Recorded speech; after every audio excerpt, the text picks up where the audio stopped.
PowerPoint-nya melalui layar monitor kita. Silakan dicek di monitor kita masing-masing sudah masuk atau belum ya. Nah, ini kalau sudah masuk kita sudah aman kan, kalau belum masuk ya tahan dulu kan gitu. Sudah masuk, Pak? Sudah masuk?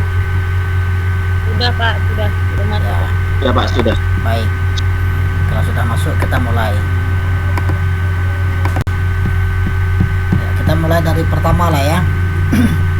Saya buka dulu. Assalamualaikum warahmatullahi wabarakatuh. Waalaikumsalam warahmatullahi wabarakatuh. Ya, selamat siang, salam sejahtera untuk kita semua.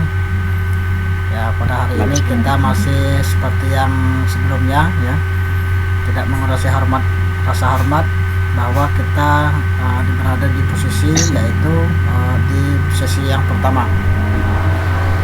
Sebetulnya hari ini kita sudah masuk kepada sesi orientasi kegiatan pembelajaran, tetapi ternyata prasesi kemarin sudah kita bahas itu ya. Jadi sehingga kita pada siang hari ini kita masuk kepada sesi yang pertama. Jadi prosesinya sudah lewat, orientasinya sudah kita lewatkan. Sekarang kita masuk kepada materi kita hari ini, yaitu materi tentang bagaimana kita melihat ya sebuah pembelajaran kelas rangkap ini. Ya, silakan Bapak Ibu siapkan dokumennya. Yang pertama dokumen modulnya. Kemudian juga siapkan pena dan bukunya untuk mana tahu nanti ada yang diperlukan ketika dalam mengikuti kegiatan perkuliahan kita ini. Tetap buat ya Bapak Ibu yang berbahagia. Silakan Bapak Ibu sedikit sebelum kita mulai ya, mungkin barangkali ada yang absen. Ada yang belum absen, silakan lakukan absennya dulu ya. Maaf, Pak, terlambat. Berapa bulan telatnya, Bu? Ya nggak apa-apa ya, karena memang kita hari ini tadi agak termasuk telat juga masuknya. Sekiranya kita masuk jam 12.45, tapi karena hari ini kita sudah ada kesalahan teknis sehingga kita tidak begitu cepat masuk ke ruangan. Jam 13 kita baru masuk ke ruangan kita ini. Nah, ini memang ini adalah kita masuk kepada pembelajaran kelas rangkap. Kira-kira Bapak Ibu sudah mengetahui atau belum tentang yang berkaitan dengan pembelajaran kelas rangkap itu? Kira-kira apa saja yang kita ketahui tentang kelas rangkap? Sudah ada Bapak Ibu untuk membaca modul kita? Sudah pernah untuk membaca modul? Belum, Pak. Ya, kalau belum sama-sama kita buka modul kita supaya kita bisa membacanya secara bersama kan gitu. Nah, yang pertama kira-kira yang bagian A ini ya, yang hakikat pembelajaran kelas rangkap. Kira-kira apa itu pembelajaran kelas rangkap? Nah, silakan Bapak Ibu lihat ya, sama-sama kita baca apa itu pembelajaran kelas rangkap. Nah, salah satu daripada bentuk pembelajaran kelas rangkap itu adalah merupakan satu pembelajaran ya, salah satu pembelajaran yang mempersyaratkan seorang guru mengajar dalam satu ruangan ya secara bersamaan pada saat yang sama untuk menghadapi 2 atau 3 kelas yang berbeda. Jadi kelas rangkap ini adalah kita secara bersama ya. Dua kelas itu secara bersamaan, misalkan kelas 1, kelas 2 dan kelas 3 itu digabung menjadi satu. Nah, inilah disebut dengan kelas rangkap. Barangkali kita ini belum pernah untuk melakukan hal seperti ini ya. Mudah-mudahan ini sebagai referensi kita untuk mendapatkan sebuah ilmu ya, untuk mendapatkan supaya kita mengerti tentang kelas rangkap ini. Kita ketahui bahwa ya kelas rangkap itu merupakan salah satu bentuk kepedulian kita ya terhadap kegiatan pembelajaran sebagai tanggung jawab juga ya, sebagai tanggung jawab kita sebagai seorang guru ya untuk menyelesaikan atau menuntaskan pekerjaan kita yaitu dalam mengajar. Barangkali Bapak dan Ibu sebagai seorang guru harus mengetahui hal ini, harus mengetahui dan harus tahu bagaimana cara kita menyelesaikan untuk melaksanakan kegiatan pembelajaran yang kelas rangkap ini. Apakah Bapak Ibu sudah pernah untuk mencoba untuk menjadi guru yang menjadi kelas rangkap seperti ini? Pernah, Pak. Udah pernah ya? Udah, Pak. Nah, kalau kita sudah pernah artinya barangkali saja kita tidak Pak. ya betul ya, mungkin barangkali kita belum tahu ya bahwa itu kita sedang melakukan kegiatan pembelajaran kelas rangkap, padahal kita sudah pernah melakukannya kan gitu.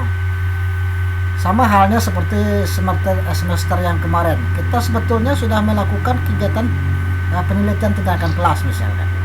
Nah, tapi kita tidak tahu bagaimana penelitian itu kan gitu. Nah, sekarang seperti itu juga ya. Pembelajaran kelas rangkap ini sudah ada sebagian teman-teman kita yang pernah melakukan pembelajaran kelas rangkap secara bersamaan, mengajar satu kelas tetapi digabung menjadi 3 kelas sekaligus. Nah, tapi karena kita belum belum tahu namanya sehingga kita tidak mengetahui apa pembelajaran kelas rangkap. Nah, ini definisinya seperti itu ya. Lalu kemudian ya ada sedikit pemahaman ya tentang hakikat dari pembelajaran kelas rangkap itu ya. Kira-kira apa? Yang pertama itu ya pembelajaran kelas rangkap itu merupakan model pembelajaran dengan bercampur ya, merupakan model pembelajaran dengan mencampur beberapa siswa yang terdiri dari 2 atau 3 tingkatan kelas dalam satu kelas, dan pembelajaran diberikan oleh satu guru saja untuk beberapa waktu ya. Nah, itu jadi termasuk model ya. Jadi kita harus mampu, misalkan kita ada dalam satu kelas itu ada 2 kelas yang akan kita pelajari sekaligus. Tentu walaupun tidak menggunakan sekat ya, atau juga ada yang menggunakan sekat, tentu Bapak Ibu akan melihat ya. Bapak Ibu akan melihat seperti di mana metode yang kita gunakan. Tentu ya, kita selesaikan permasalahan di kelas yang satu dulu ya. Misalkan kita berikan materi terhadap kelas 1, katakanlah kelas 1 dan 2 misalkan. Kita berikan materi dulu di kelas 1. Setelah selesai baru kita lanjutkan dengan sebelahnya yaitu kelas 2 ya kan, dengan sekaligus. Nah, jadi kelas 1 sedang mengerjakan tugasnya, barulah kita memberikan tugas pula kepada kelas yang lain dalam satu kelas, kan begitu ya. Nah, murid dari 2 kelas itu juga bekerja secara sendiri-sendiri ya. Jadi bekerja secara mandiri. Misalkan Bapak Ibu, saya contohkan saja kepada kita ya. Kita misalkan ada kelas semester 7 dan kelas semester 8 misalkan, dengan secara bersama dengan satu tutor misalkan. Nah, di situ tentu ya kita sebagai mahasiswa atau sebagai murid ketika sekolah itu juga bekerja dengan sendiri-sendiri, mengerjakan tugas persoalan-persoalan yang menjadi materi pada hari itu diselesaikan secara mandiri. Nah, itu ya, itu salah satu ya daripada definisi daripada hakikat daripada pembelajaran kelas rangkap ini ya. Jadi ada juga yang masing-masing duduk di sisi ruang kelas yang berlainan dan diajarkan program yang berbeda. Misalkan ini kan ada satu meja tapi 2 kursi kan, ada juga seperti itu, diberikan materi tempat duduk yang sama tetapi materi yang berbeda dengan kelas yang berbeda. Kelas 1 dengan kelas 2 dicampur misalkan. Kelas 1 di sebelahnya, di kelas 2 di sebelahnya, walaupun dia tempat duduknya sama tapi materinya berbeda. Nah, itu salah satu daripada hakikat daripada pembelajaran kelas rangkap. Yang kedua, pembelajaran kelas rangkap adalah suatu bentuk pembelajaran yang syaratkan seorang guru mengajar dalam satu ruangan, kelas atau lebih dalam saat yang sama dan menghadapi 2 atau lebih tingkat kelas yang berbeda. Ini sama ya penjelasan yang saya berikan tadi. Kita memberikan kita sebagai seorang guru mengajar dalam satu ruangan dengan 2 kelas ya, dan 2 kelas yang berbeda. Enak kalau masih mending ya kita mengajar misalkan kelas 2A, kelas 2B misalkan, itu sudah masih mending karena memang materinya sama ya kan. Tetapi kalau materinya yang berbeda, kelas 1 dengan kelas 2 tentu materinya berbeda. Ini yang jadi persoalan. Kita sebagai seorang guru harus mampu untuk menyediakan layanan seperti itu dalam dunia pendidikan. Ya, kita sebagai guru ya, terutama pada guru kelas ya, harus mampu menyediakan layanan-layanan yang seperti ini. Tapi tidak menutup kemungkinan ya, guru bidang studi pun seperti itu. Harus mampu untuk mengolah sistem pembelajaran yang menggunakan model kelas rangkap ini gitu ya. Itu yang kedua. Nah, lalu kita lihat ciri-ciri pembelajaran kelas rangkap itu. Nah, kira-kira ciri-cirinya seperti apa? Mungkin pernah kita lakukan ini, kita pernah tahu tentang ini, tetapi kita tidak pernah menggunakan, barangkali seperti itu. Ada juga yang kita sudah menggunakan, barangkali kita tidak tahu ciri-cirinya. Nah, ada juga kan. Nah, yang pertama, seorang atau lebih guru, maksudnya satu orang atau lebih dari 2 tingkatan kelas itu lebih dari 1 ya, maksudnya gitu ya. Seorang atau lebih guru menghadapi 2 tingkatan kelas atau lebih. Nah, itu ciri-cirinya ya. Jadi ada seorang guru atau lebih ya menghadapi 2 kelas yang berbeda. Nah, itu ciri-ciri kelas rangkap seperti itu.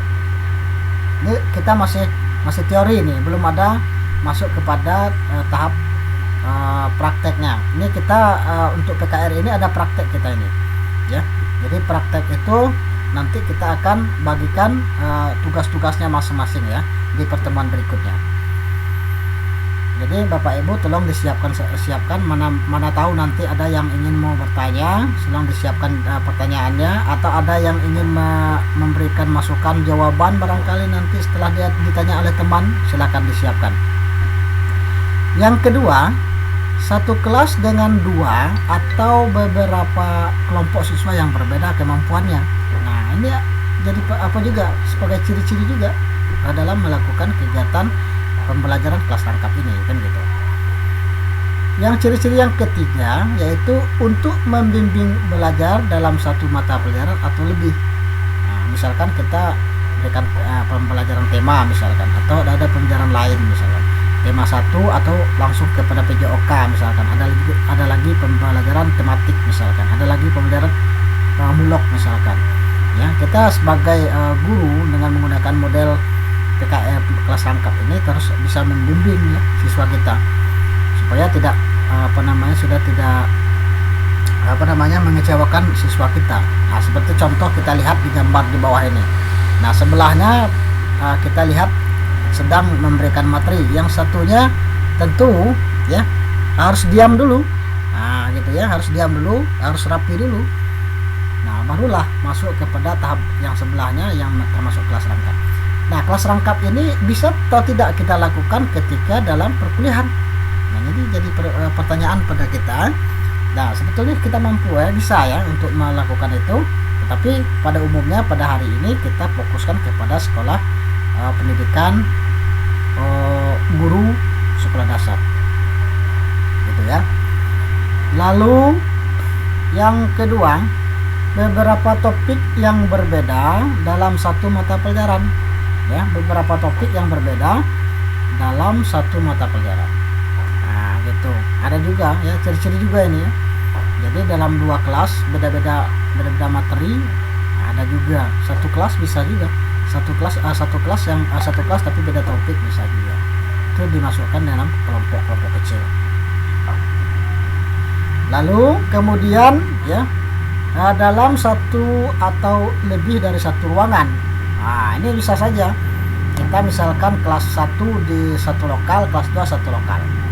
Nah, secara bersamaan. Bagaimana cara kita menggunakan itu? Nah, ini termasuk ciri-ciri ya. Kelas 1 sedang kita pelajari, kita memberikan waktu, kita memberikan materi kepada kelas 1. Setelah selesai baru kita memberikan tugas misalkan. Lalu kita pindah dari kelas 1 ke kelas 2, ya kan? Nah, itu kita beri lagi pemahaman di kelas 2-nya dan memberi tugas atau memberi teori-teori atau praktek segala macamnya. Nah, itu secara bersamaan, itu setelah bergantian. Ini terjadi ya. Ini terjadi ada faktornya. Ya, ada faktor yang menyebabkan seperti itu. Nah, itu sudah juga termasuk dalam ciri-ciri pembelajaran kelas rangkap. Lalu yang terakhir ya, pada jam pelajaran yang bersamaan. Nah, ini ya, misalkan ada satu kelas kita itu, misalkan katakanlah kelas yang sama ya kan, dengan materi yang bersama, yang sama materinya, sama orang, beda orangnya, kelasnya berbeda, kita satukan jadi satu ruangan. Itu tidak masalah, juga termasuk dalam ciri-ciri utama PKR kita gitu ya. Nah, coba Bapak Ibu lihat. Saya mengambil di modul saja. Silakan Bapak Ibu lihat ya, alasan PKR diperlukan kira-kira apa, mengapa PKR diperlukan. Nah, silakan Bapak Ibu lihat di modul kita 1.4, 1.5 sampai 1.6 ya. Kita bahas satu-satu ya. Alasan PKR diperlukan adalah, nah, satu, alasan geografis ya. Yang kedua, alasan demografis. Yang ketiga, kurangnya guru ya kan. Yang keempat, terbatasnya kurang ruang kelas ya. Kelas kita, rombel kita kurang, sehingga kita membuatnya menggunakan kelas rangkap. Kemudian terbatasnya ruang sudah. Lalu yang terakhir, adanya guru yang tidak hadir. Nah, ini jadi masalah juga. Tapi dapat nanti kita jelaskan satu-satu. Nah, satu ya, alasan geografis. Coba kita perhatikan di modul kita. Jangan sampai Bapak Ibu tidak melihat modul, nanti tidak tahu di mana letaknya kan gitu. Ya. Mengapa PKR itu diperlukan? Nah, yang pertama, lokasinya yang sulit terjangkau ya. Itu alasannya menggunakan PKR. Ya.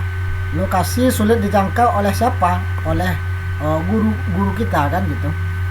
Ya, kadang guru yang bisa saja juga di kelas lokasi itu sulit siswa itu untuk masuk kelas, sehingga misalkan kelas yang misalkan ada jumlah kelas di sana, misalkan dalam satu sekolah itu ada 6 sekolah lah, 6 kelas lah katakanlah seperti itu, dan tetapi siswanya ada lebih dari itu, sehingga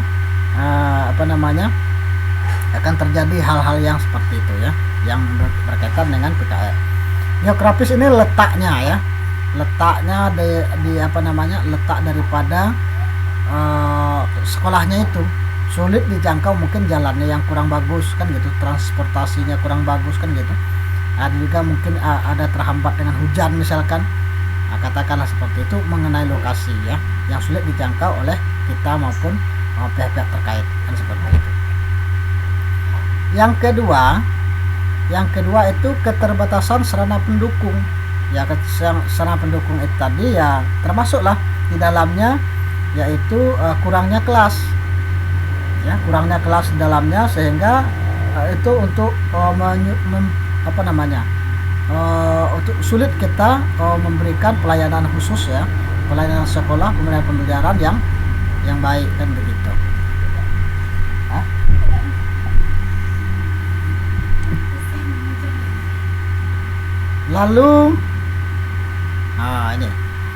Lalu yang ketiga, yaitu orang tua yang berpindah-pindah karena pekerjaan. Nah, ini misalkan orang tua itu sebelumnya sekolahnya kerjanya di lokasi tempat yang sulit dijangkau oleh penduduk tertentu yang di sekolah itu misalkan. Lalu orang itu berpindah, sehingga pekerjaan itu siswanya pun ikut berpindah kan gitu. Jadi sulit memenuhi kota dalam pembelajaran yang ada di sekolah itu. Begitu ya. Lalu yang berikutnya itu adalah alasan daripada geografis pendidikan kelas rangkap kita kan gitu. Lalu kemudian kita masuk kepada yang kedua, yaitu alasan demografis kita. Nah, demografis kita itu di sana itu juga kadang-kadang ya itu kurangnya murid di sana. Nah, sehingga misalkan dalam satu kelas ada 7 orang, misalkan ada 10 orang, sehingga tidak memenuhi ya, karena memang kegiatan pembelajaran itu tidak begitu efektif jadinya kan. Nah, sehingga disatukan, itu alasan demografis kita. Disatukan misalkan kelas 1 hanya 7 orang, lalu kemudian kelas yang lain hanya 11 orang misalkan. Kalau tidak disatukan tanggung, katakanlah kayak gitu, sehingga itu menjadi alasan kita menggunakan kelas rangkap ini. Lalu kurangnya minat siswa untuk mendaftar di sekolah itu. Nah, ini ya, ini mungkin bisa saja terjadi, barangkali bisa saja bukan hanya di di lokasi khusus, yang lokasi tertentu, tetapi ada juga bisa saja terjadi di kota ya, bisa saja terjadi di kota-kota, misalkan barangkali siswanya sudah penuh misalkan ya, sehingga atau juga pendaftaran melalui misalkan zona ya, kan ada tuh zona, misalkan sekolah yang berdekatan kan, ada yang zona-zona itu ya, sehingga kita tidak sehingga itu menjadi sebuah alasan ya, kita menggunakan pendidikan kelas rangkap ini. Nah, ini yang sering terjadi di sekolah kita di kota, ini yang sering terjadi. Mungkin kalau di desa-desa atau di lokasi khusus, mungkin ini jarang juga terjadi. Mungkin ada tapi jarang. Tetapi dalam kota ini yang sering terjadi.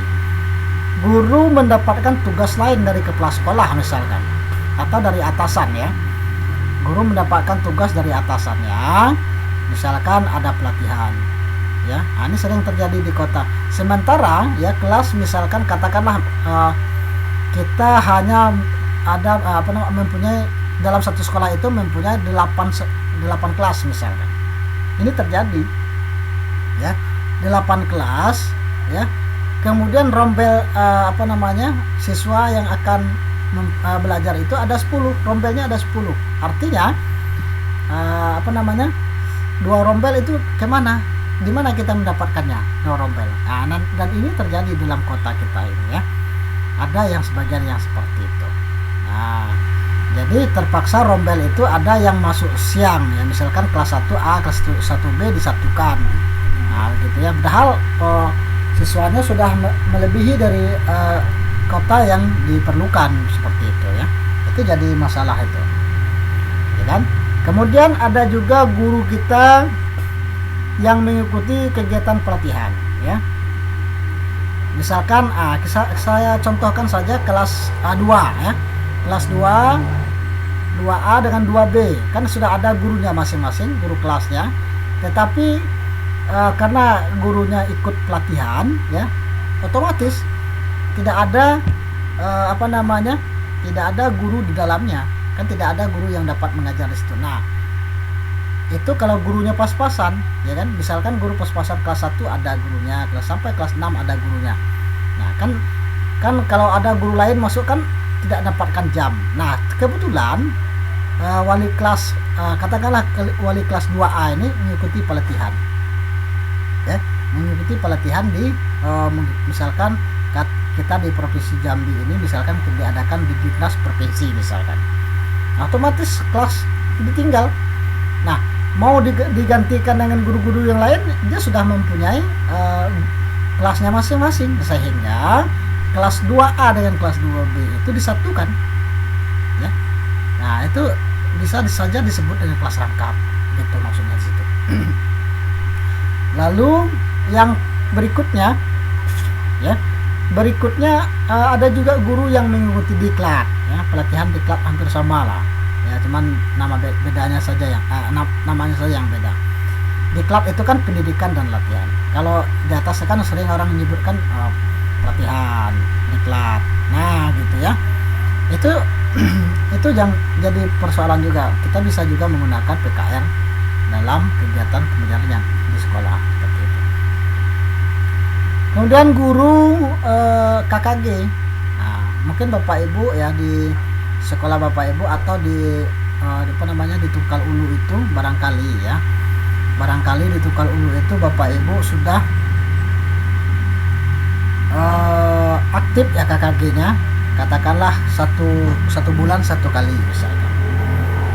Kegiatan KKG itu dilakukan di di tingkat baik di tingkat kecamatan, kabupaten dan lain-lain sebagainya. Nah, guru sedang mengikuti KKG.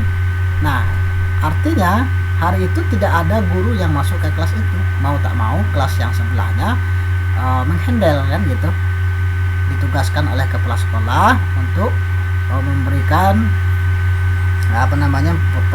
pelajaran di kelas sebelahnya. Itu kelas rangkap itu namanya. Nah, ini sering terjadi. Kita saja yang tidak menyadari kan bahwa kelas rangkap ini sering kali kita lakukan.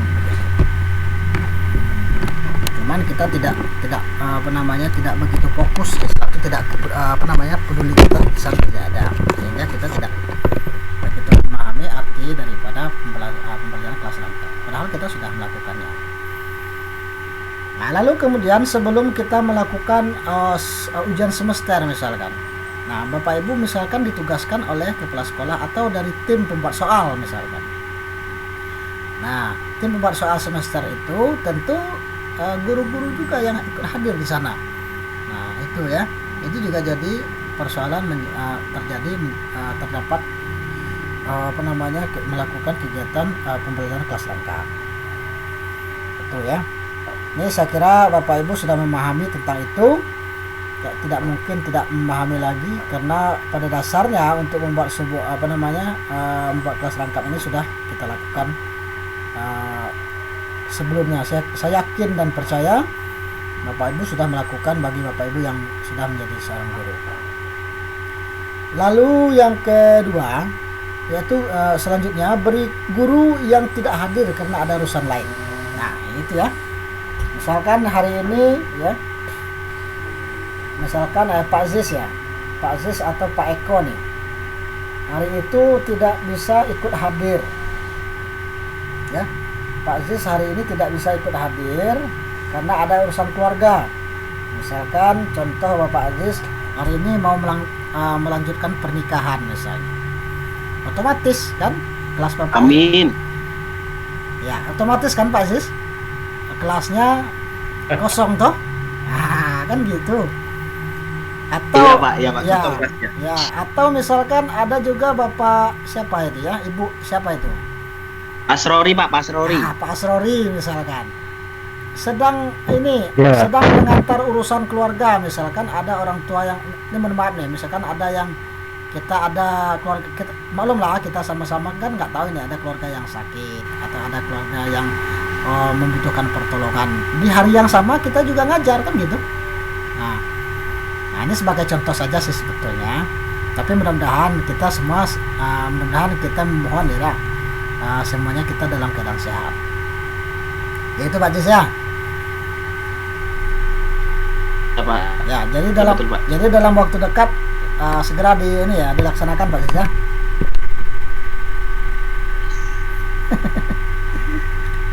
Ya. Lanjut. Tunggu Pak, yang lain itu udah pada tidur apa gitu Pak? Ini jam berapa? Disapa dulu Pak, dulu Pak. Coba yang lain mana suaranya? Ya. Hadir. Pak Eko tuh sudah hadir ya, masih hadir ya? Zes Fitnah. Hadir Pak. Ya, Bu, Sambil ngopi, Pak. Jam rawan ini Bu. Ya, kemudian kita lanjut ya. Zes kan Oke Pak, lanjut. Ya, mungkin barangkali Ibu siapa itu, Ibu Misrika itu sedang ngorok ya tidurnya. Mudah-mudahan tidak kan gitu. Jaringan Pak. Ya. Kemudian yang berikutnya yaitu terbatasnya ruang kelas. Nah, ini tadi. Halo.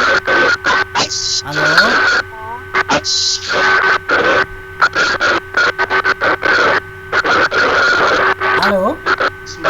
Silakan mic-nya, Bu. Nah, itu tolong mic-nya dimatikan dulu ya. Ya, setelah itu terbatasnya ruang kelas ya. Terbatasnya ruang kelas itu tidak mencukupi keseluruhan siswa hingga perlu menggunakan pembelajaran kelas lengkap. Ya. Nah, ini tadi sudah saya contohkan. Misalkan kita mempunyai 8 kelas ya.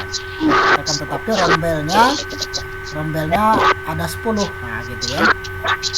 Nah, dengan yang 2 itu kemana kan? Nah, mau tak mau kan kita masukkan kepada kelas lengkapnya, yaitu misalkan kelas 2A, 1A, 1B digabung, kemudian kelas 2A dan kelas 2B juga digabung. Nah, itu ya. Ini apa nih, terbatas ya. Terbatas ya, aman ya. Ya, terbatasnya ruang kelas ya. Jadi itu ya keseluruhan siswa, sehingga perlu menggunakan pembelajaran kelas rangkap. Nah, ini sekira kita sudah paham lah ya, kelas rangkap ini tidak perlu lagi saya begitu mendetail sekali, sehingga nanti kalau terlalu mendetail Bapak Ibu bosan ya untuk mendengarkan ocehan saya, seperti mudah-mudahan tidak kan gitu. Kemudian buku paket siswa tidak mencukupi. Nah, ini salah satu faktor juga. Misalkan kita memberikan pembelajaran pada hari itu, misalkan hari ini tema 1 misalkan, atau tema berapalah gitu ya, tema 1, 2, 3 terserah. Katakanlah tema 1.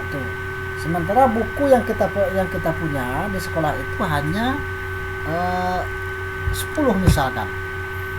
Siswa kita ada 15. Nah, ini ya.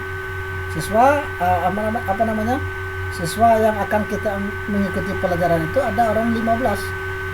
Nah, atau juga kelas, misalkan kelas 1 dengan kelas A1A 1B nya, 1A mempunyai 5 buku paket, kelas 2 kelas 1B nya 5 buku paket 10 kan. Nah, untuk mencukupi kota itu misalkan digabung saja ya, digabung siswanya satu kelas sehingga semuanya dapat melihat membaca paket atau mempelajari buku paket tema itu dengan secara bersama kan begitu. Jadi kongsi lah dapurnya ya, begitu ya, begitu Bapak Ibu. Nah, itu kalau kita berkaitan dengan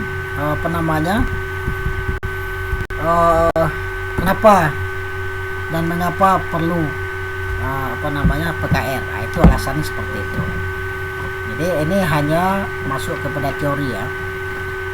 Yang kedua, yang selanjutnya ya, yaitu kita akan mengetahui tentang tujuan, fungsi dan manfaat PKR dari aspek mana? Aspek kualitasnya atau jumlahnya kan gitu.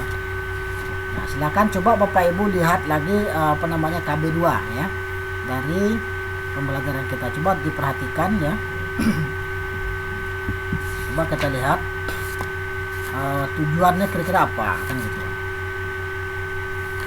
Belum masuk ke KB2, masih masuk kepada 1.8 di modul 1. Nah, tujuannya kuantitatif ya, kuantitatifnya jumlah lah ya, jumlah daripada siswa gitu ya.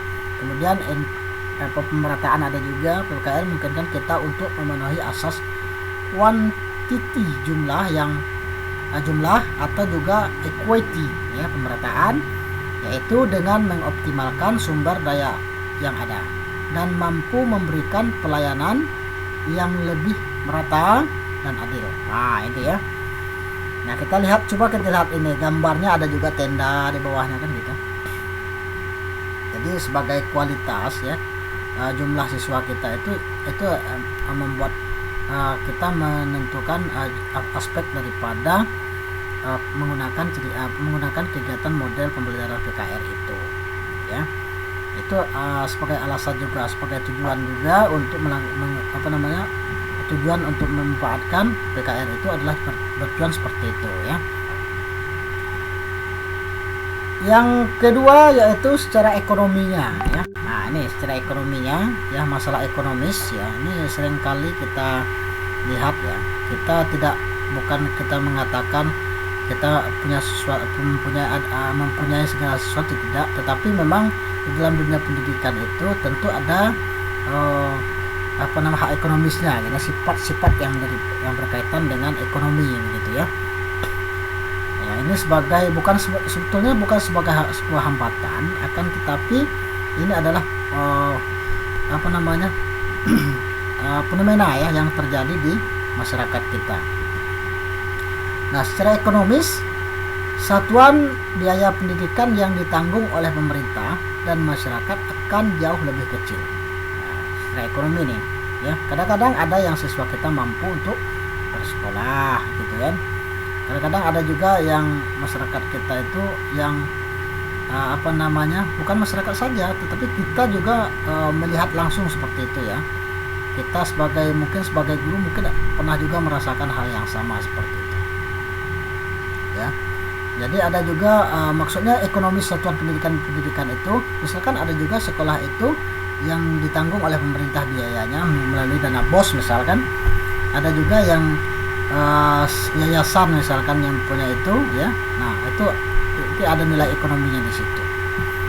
Dengan jumlah dana pendidikan yang sama, perluasan pelayanan pendidikan dapat diberikan hingga ke daerah yang sulit atau yang terpencil. Nah, ya. Jadi kalau pendidikan itu tidak ada habisnya ya, sampai dari kota sampai pelosok desa ada semua pendidikan. Nah, tergantung lagi secara ekonominya pembiayaannya seperti apa. Nah, tergantung itu lagi. Ya. Nah, kemudian itu berkaitan dengan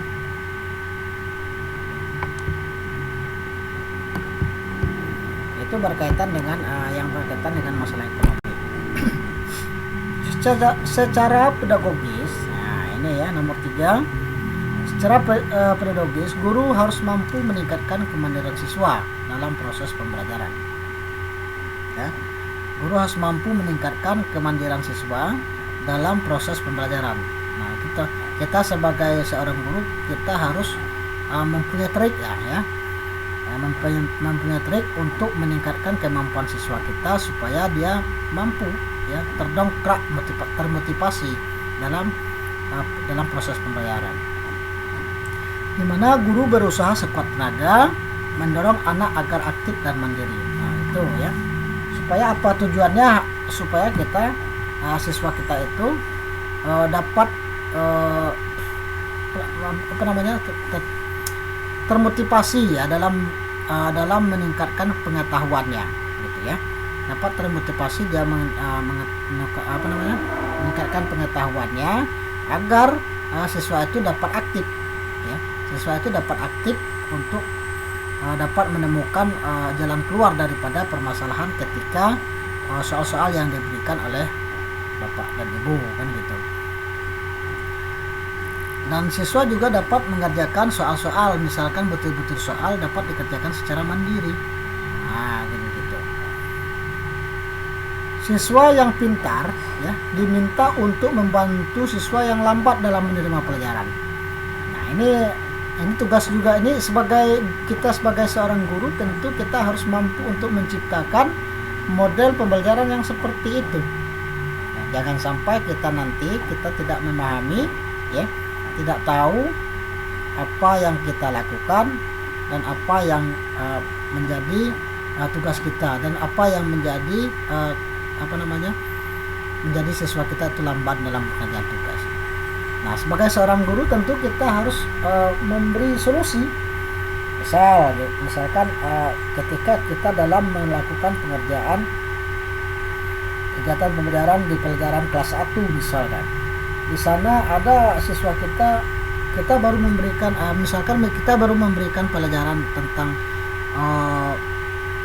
tema 1 misalkan tentang lingkungan misalkan.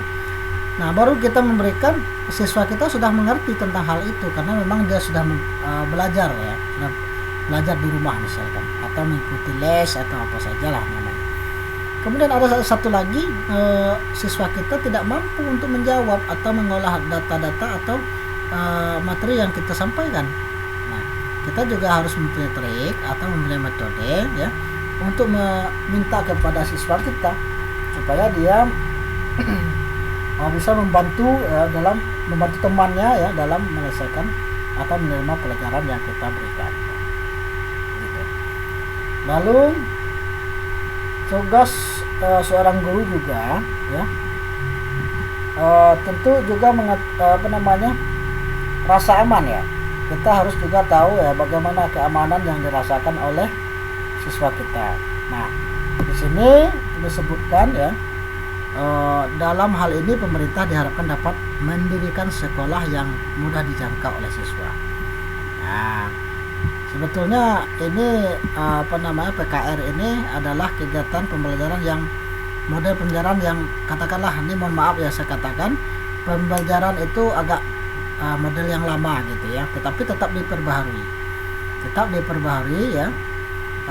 Kegiatan pembelajaran lengkap ini sangat sering terjadi, nah, gitu. Sangat sering terjadi di kegiatan di dunia pendidikan lah pada umumnya. Jadi itu ya. Jadi rasa aman itu ya pemerintah dapat mendirikan sekolah di lokasi yang mudah dijangkau oleh anak. Misalkan ada lokasi tadi kan ada lokasi yang sulit dijangkau. Nah, ini peran pemerintah memberikan rasa aman kepada seluruh warga, seluruh masyarakat untuk memberikan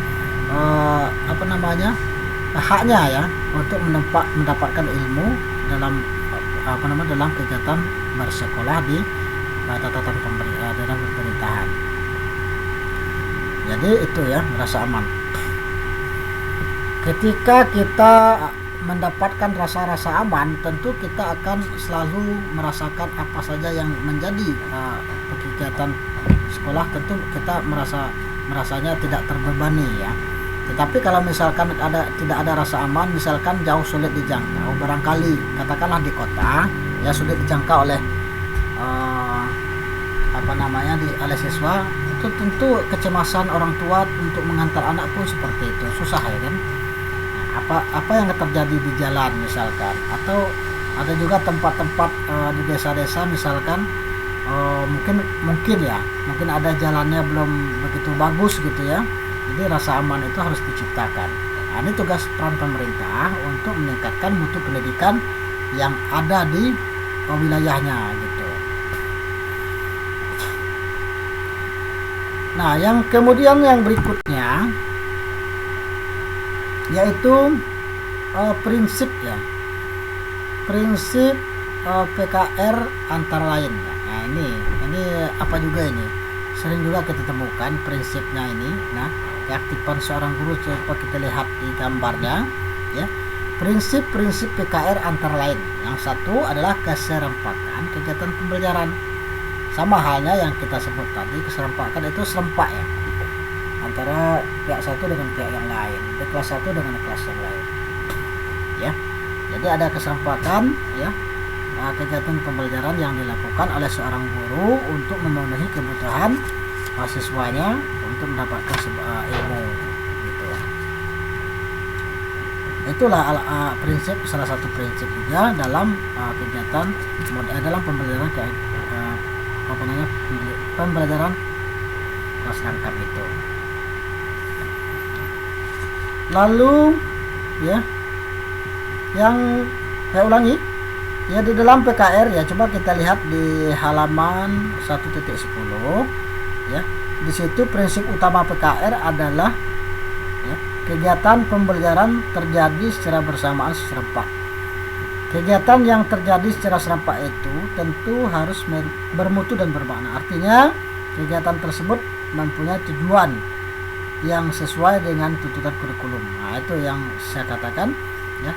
Kita ya seorang guru tentu membuat membuat kebijakan atau membuat tindakan lah gitu ya dalam kegiatan pembelajaran yang berkaitan dengan PKR kita itu. Ya. Jadi jangan sampai ada misalkan tempat sekolah kita itu ada kekosongan misalkan. Ya. Misalkan jangan ada kekosongan guru di dalam kegiatan pembelajaran itu, misalkan seperti itu. Jadi ini adalah salah satu prinsip, prinsip dalam penggunaan PKR itu.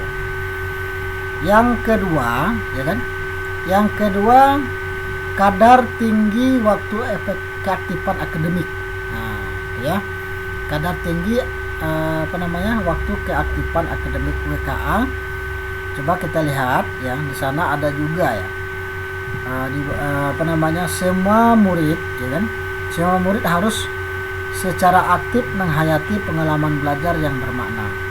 Ini baik yang berkaitan dengan tuntutan kurikulum maupun yang berkaitan dengan tujuan-tujuan yang bersifat jangka panjang seperti kemampuan berpikir kritis.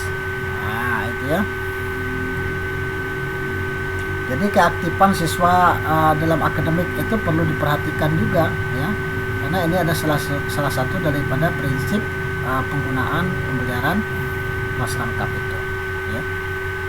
Jadi siswa kita itu kritis ya, dia mampu untuk memberikan bertanya untuk memberikan jawaban gitu ya.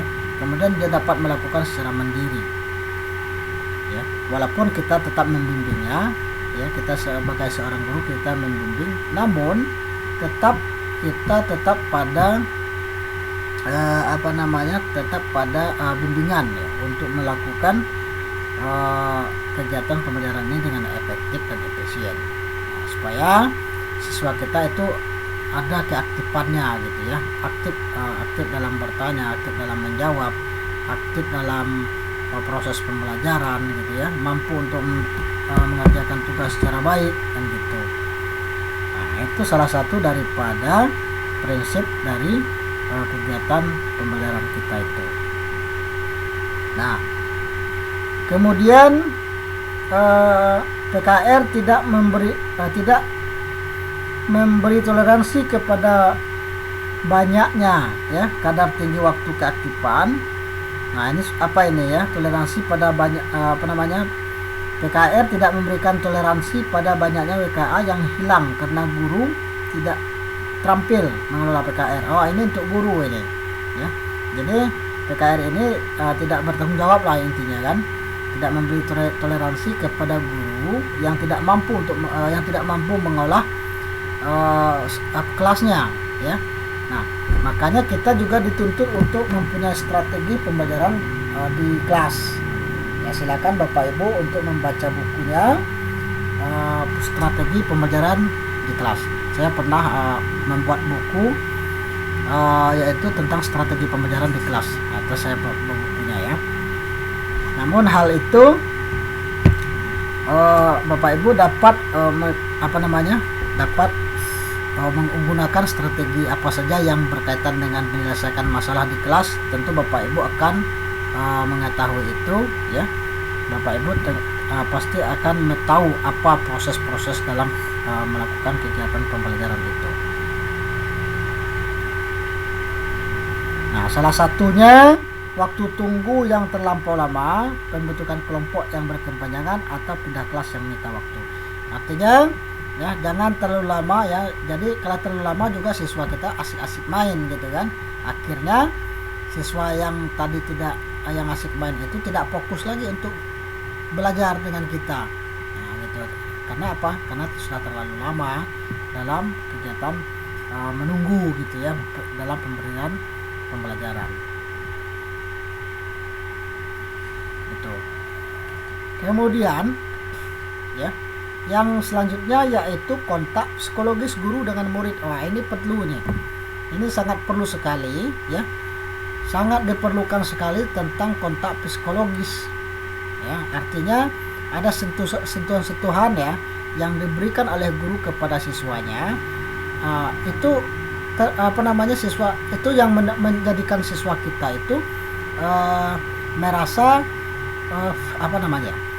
merasa diperhatikan gitu ya. Ini yang membuat siswa kita itu mampu untuk mendongkrak ya, mampu untuk belajar dengan motivasi guru seperti itu ya. Sentuhan tidak perlu sentuhan itu tidak harus menggunakan tangan. Nah, gitu kan kita sentuh. Tidak harus itu. Tetapi kita bagaimana kita menyentuh melalui materi yang kita berikan gitu. Jadi melalui bicara kita ya. Sehingga siswa itu merasa pas ya, merasa diperhatikan lah, intinya di situ, dipedulikan lah ya untuk melanjutkan atau dalam kita melakukan kegiatan proses pembelajaran. Nah, itu ya. Jadi dalam PKR itu ya, coba kita lihat di halaman 1.11 ya. Dalam PKR guru harus selalu berusaha dalam berbagai cara agar setiap dan semua murid merasakan mendapat perhatian dari guru secara terus-menerus. Nah, itu ya. Nah, agar mampu melakukan hal itu, guru harus menguasai berbagai teknik. Nah, teknik yang pertama itu tadi rasanya sudah kita jelaskan ya, kita ulas kembali. Di sini ada juga kita menghadapi 2 kelas atau lebih pada saat yang sama. Kita mampu meyakinkan murid bahwa guru selalu berada bersama mereka. Jadi, walaupun ya dengan kelas yang berbeda, kita mampu memberikan rasa nyaman kepada siswa kita itu ya dalam proses pembelajaran yang kita lakukan.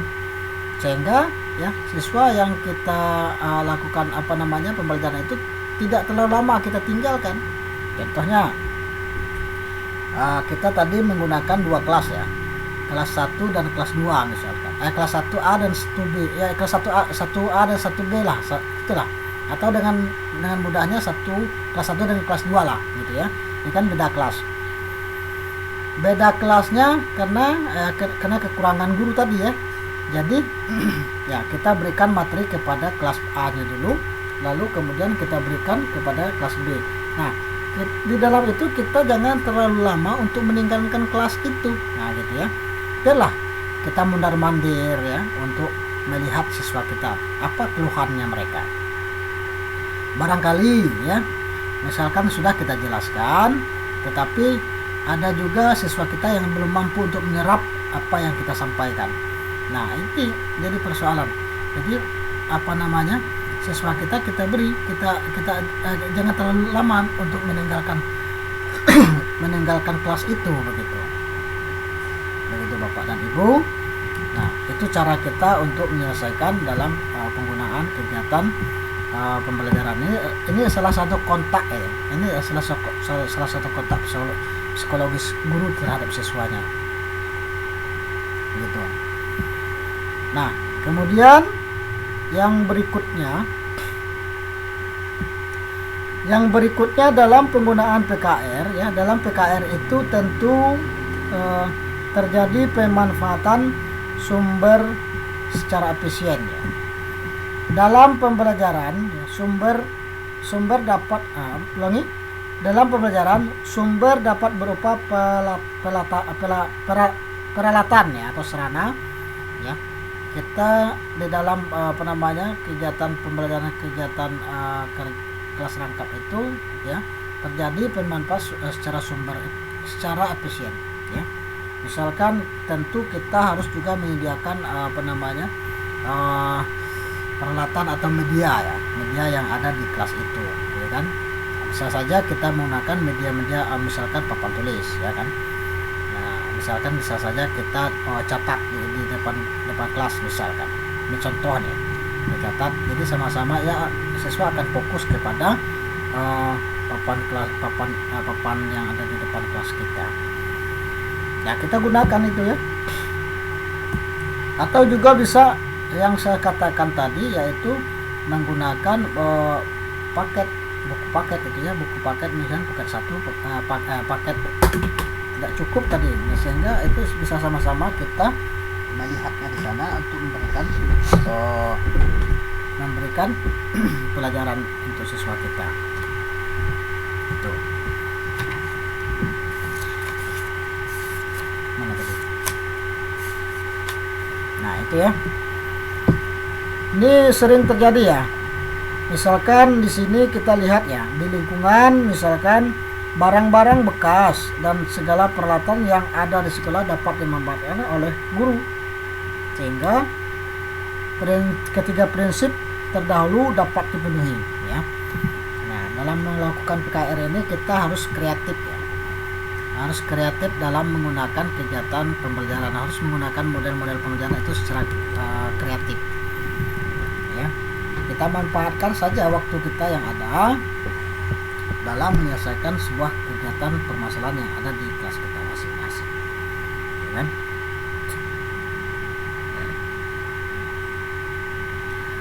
Begitu juga dengan orang dan waktu maksudnya murid yang mempunyai kemampuan lebih tinggi baik dari kelas yang sama maupun dari kelas yang lebih tinggi dapat dimanfaatkan sebagai tutor.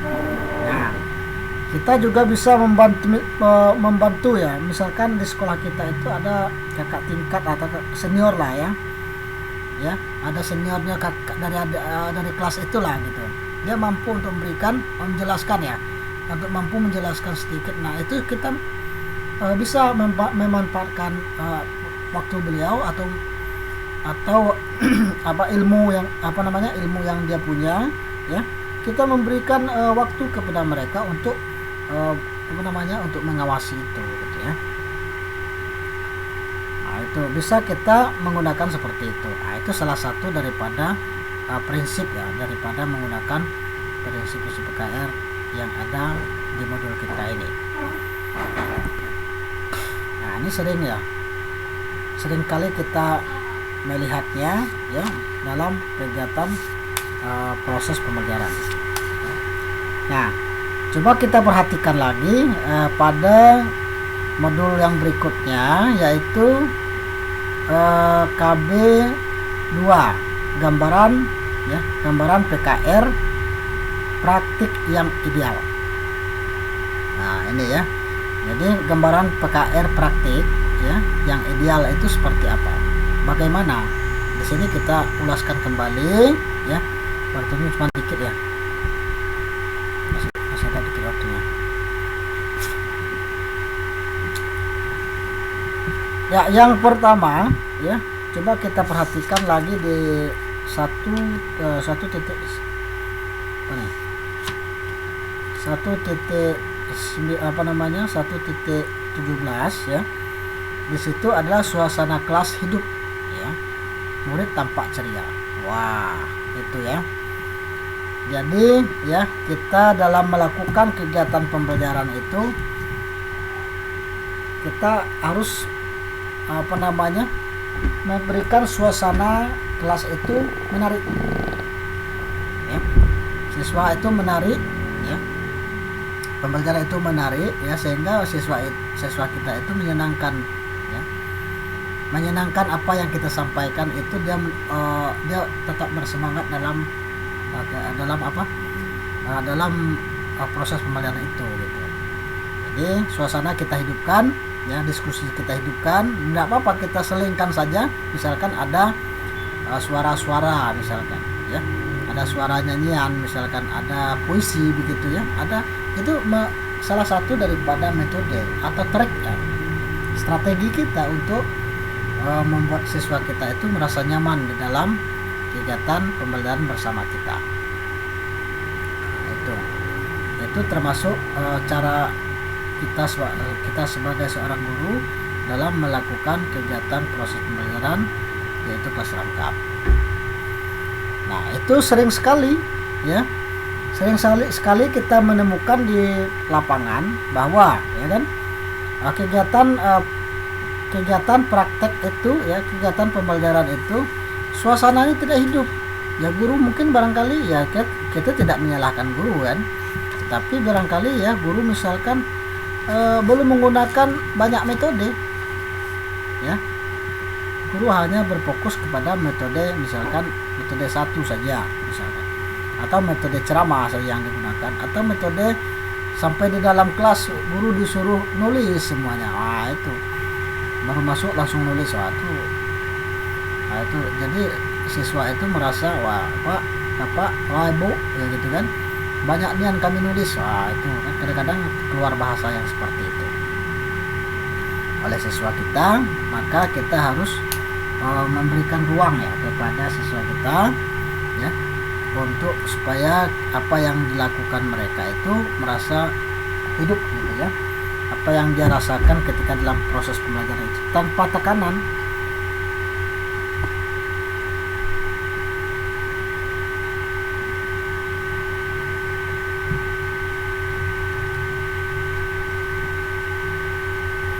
Tanpa tekanan ya. Jadi kita fokuskan seperti itu. Ini kita kita pelajari secara bersama ya, untuk membuat gambaran PKR yang ideal dan praktik yang terjadi di lapangan.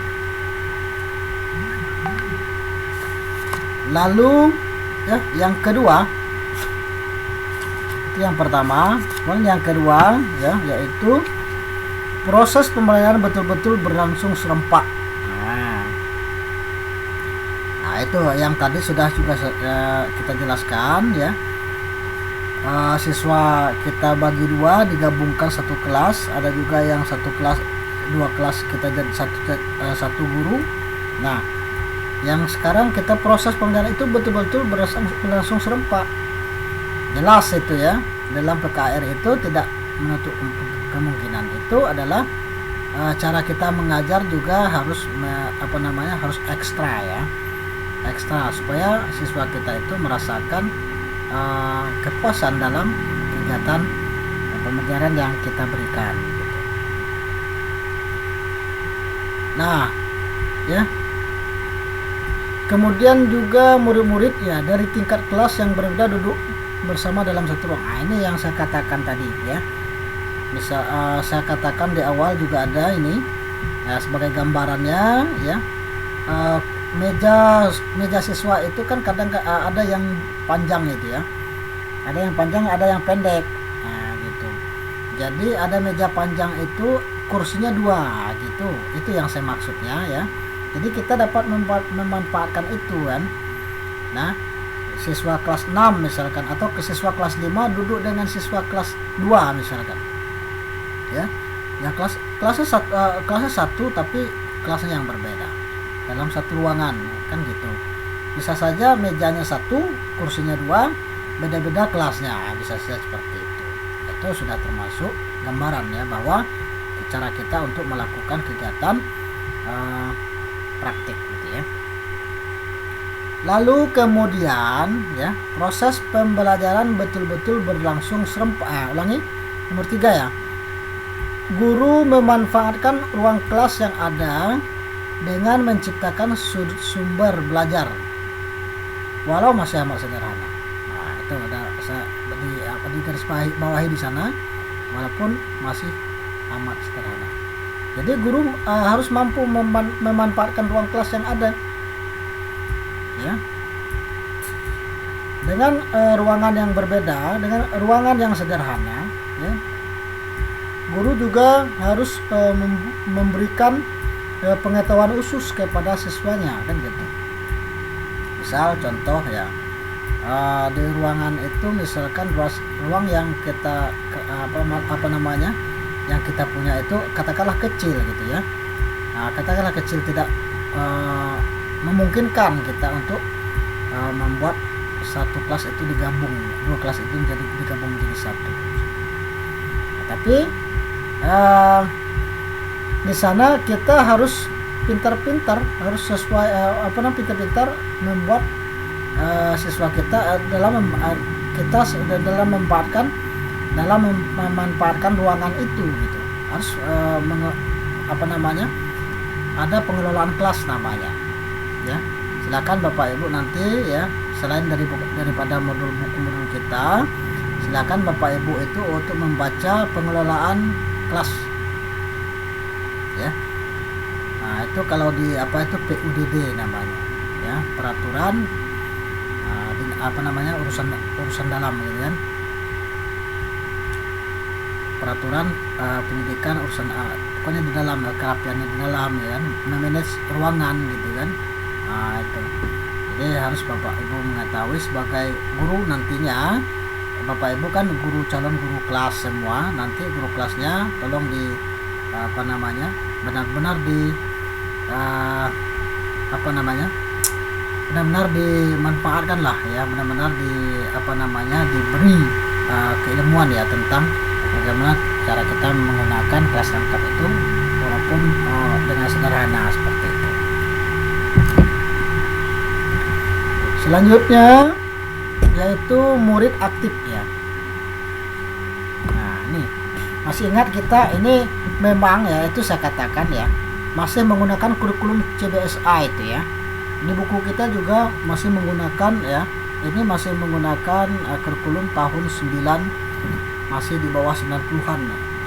Di bawah 2000-an ya. Nah itu coba kita bayangkan ya kan, kita masih menggunakan kurikulum CBSA. Disinilah sebenarnya CBSA yang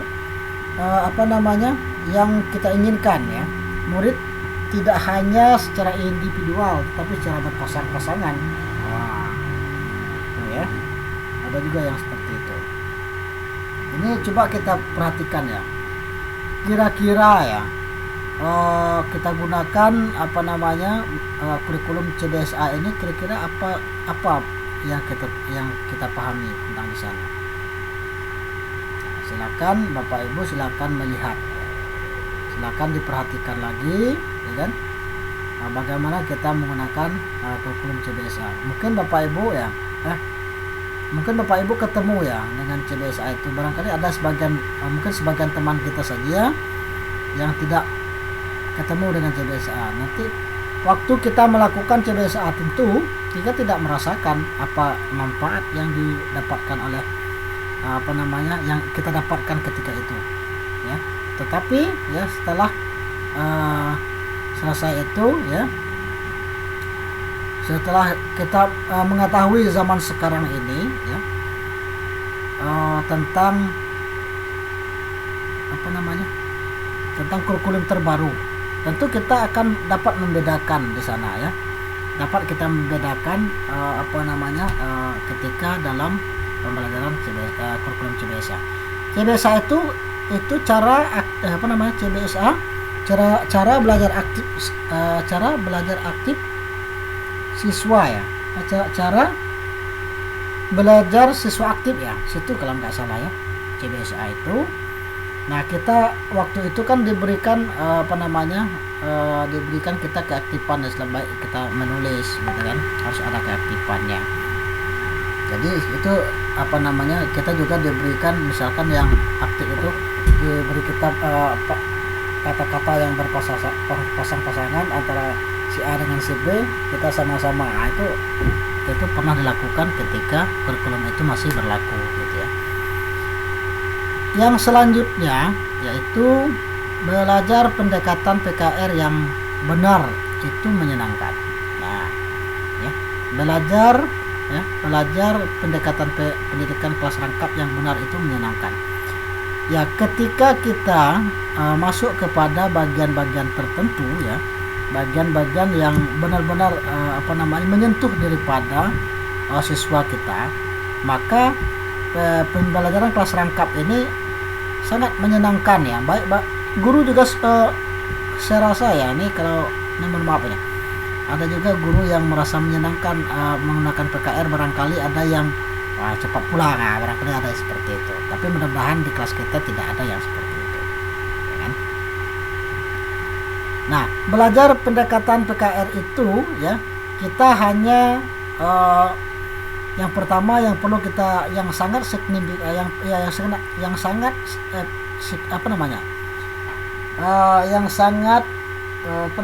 perlu kita terapkan, yaitu bagaimana kita membuat anak itu senang atau kita membuat anak kita, siswa kita itu merasa dipedulikan gitu, merasa diperhatikan. Nah, ini adalah salah satu daripada pendekatan PKR yang menyenangkan. Nah, yang terakhir ini ya, ini tidak ada lagi. Ada. Yang terakhir yaitu ya, guru PKR percaya bahwa sumber belajar tidak hanya diperoleh dari kantor Diknas atau pemerintah daerah. Nah, ini masih pakai menggunakan kata lama ya kan. Guru ya, sebagai pembelajaran kelas rangkap percaya bahwa sumber belajar tidak hanya diperoleh dari kantor kementerian ya, Kementerian Pendidikan Nasional ya, Departemen Pendidikan Nasional Depdiknas atau pemerintah daerah. Jadi ya, nah kita harus membuat inovasi lah, itu intinya di situ. Guru PKR harus mampu ya untuk membuat sumber yang kreatif, yang inovatif lah. Tidak hanya ya kita memperoleh referensi itu sama seperti halnya kita sekarang. Bapak Ibu juga tidak hanya untuk mendapatkan referensi itu hanya di modul saja, tidak, tetapi banyak sekali ya referensi lain ya kan. Bisa saja misalkan Pak Ibu menggunakan referensi berkaitan dengan pembelajaran kita, itu bisa saja Bapak Ibu cari tempat lain atau di perpustakaan kita misal, atau di tempat-tempat mana saja yang dapat menambah ilmu tentang sumber belajar yang berkaitan dengan PKR kita ya, gitu ya. Jadi Bapak Ibu yang seorang guru tentu dapat melihat ini, nah gini ya, kita dapat melihat ini peranan seorang guru adalah, nah itu apa peranan guru itu. Jadi Bapak Ibu, saya kira ya untuk gambarannya terlalu panjang saya jelaskan, nanti kita adakan diskusi saja ya, supaya kita dapat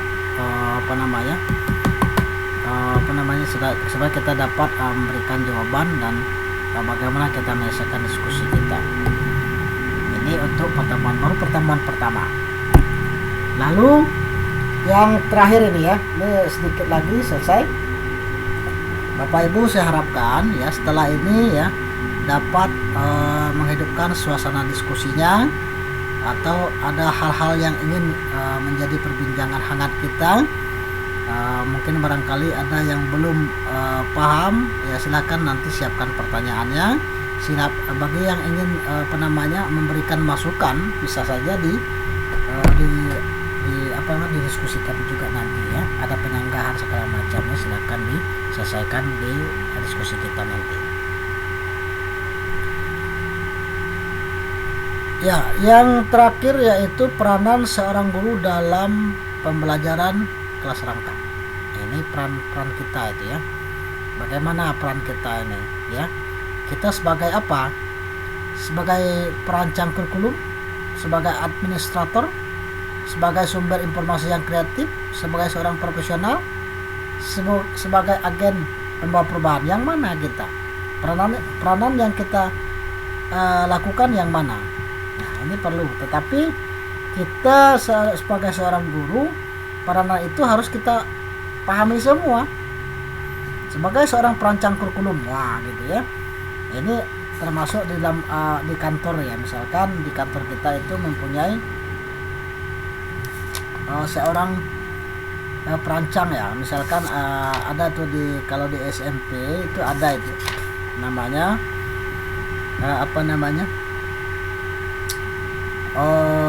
waka kurikulum, ada itu ya. Waka kurikulum kan ada tuh di SMP dan SMA kan ada. Nah, kita SD seperti apa? Kalau di SD memang tidak ada. Nah, tetapi ya dengan kerjasama ya, kita dengan kerjasama kita seorang guru dengan pihak-pihak lain atau dengan teman-teman yang lain, guru-guru sesama guru dan kepala sekolah, tentu akan memperbincangkan itu tentang kurikulum apa yang kita gunakan. Tentu kita bagaimana kita melakukan kurikulum itu gitu kan. Nah, kemudian kita juga sebagai perancang kurikulum apa yang kita lakukan, nah gitu ya. Silakan nantinya ya Bapak Ibu kita bahas ya, dalam melakukan kegiatan tutorial kita hari ini. Nah, sebagai seorang perancang kurikulum ya kan, tentu kita harus melakukan kegiatan pembenahan pembelajaran atau ya sumber-sumber pembenahan kurikulum kita harus kita lihat dan kita pahami secara bersama. Dan itu bisa juga kita bentuk tim untuk membuat kurikulum, ya, kurikulum yang kita gunakan, atau ada revisi. Bisa saja di sekolah, masing-masing sekolah itu membuat kurikulum tersendiri, bisa. Tidak ada yang di sana, tidak ada yang perlu diragukan apabila sekolah kita menggunakan kurikulum selain dari kurikulum yang diberikan oleh pemerintah, boleh, ya, tidak ada permasalahan di sana. Tergantung bagaimana kita memanage, tetapi paling tidak ya sama-sama kita melakukannya, sama-sama ada berkaitan dengan kurikulum yang diberikan oleh pemerintah, karena pada dasarnya ini yang diberikan itu adalah sekolah yang berkaitan dengan pemerintahan. Tapi tidak menutup kemungkinan ya, sekolah swasta juga diberi hak yang sama, tetapi ada dimensi yang item-item yang atau aspek-aspek yang memang diberikan penuh kepada pihak-pihak swasta, terutama kepada sekolah. Nah, sebagai administrator misalkan, ya, sebagai administrator, ya, kita tentu ya melakukan kegiatan untuk mengembangkan kegiatan sekolah kita, ya kan? Kita seorang guru ini, peranan kita ada semua di situ. Baik sebagai perancang kurikulum ada, ya. Kita membantu ya kepala sekolah dengan teman-teman guru lainnya untuk kurikulum yang kita gunakan itu kita pecahkan secara bersama. Kita sebagai seorang guru juga adalah sebagai seorang administrator, ya kan? Kita sebagai seorang guru itu juga seorang administrator, ya. Nah, itu kita siapkan, ya. Kita sebagai seorang administrator juga. Kita siapkan perangkat kita siapkan apa sajalah yang berkaitan dengan kurikulum dan administrator itu, ya. Lalu ya kita sebagai sumber informasi yang kreatif. Nah, kita seorang guru itu banyak yang kita yang menjadi tanggung jawab kita sebagai peranan kita dalam menjalankan roda pendidikan dalam sekolah. Kita juga sebagai sumber informasi, ya, sumber informasi yang kreatif, ya, baik dari siswa kita maupun dari orang tua wali murid. Begitu juga dengan stakeholder lainnya. Nah, kita ditumpukan sebagai peranan seorang guru dari sumber informasi yang kreatif yang diberikan kepada siswa maupun kepada orang tuanya. Nah, kita juga peranan seorang guru PKR itu juga sebagai seorang profesional, tentu, ya.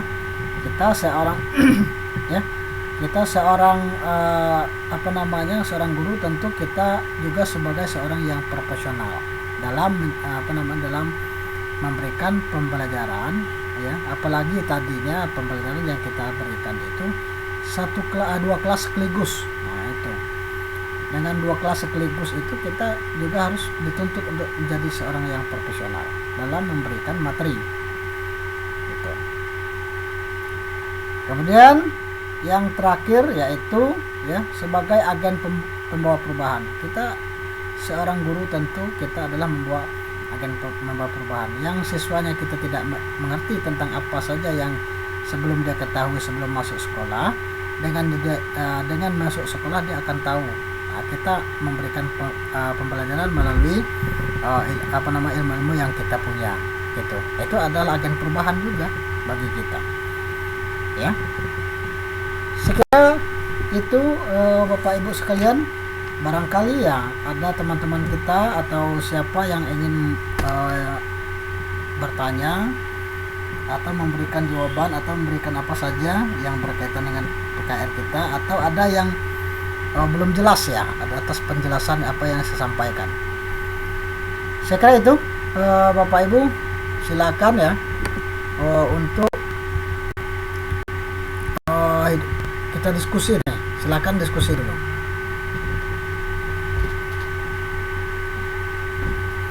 Halo?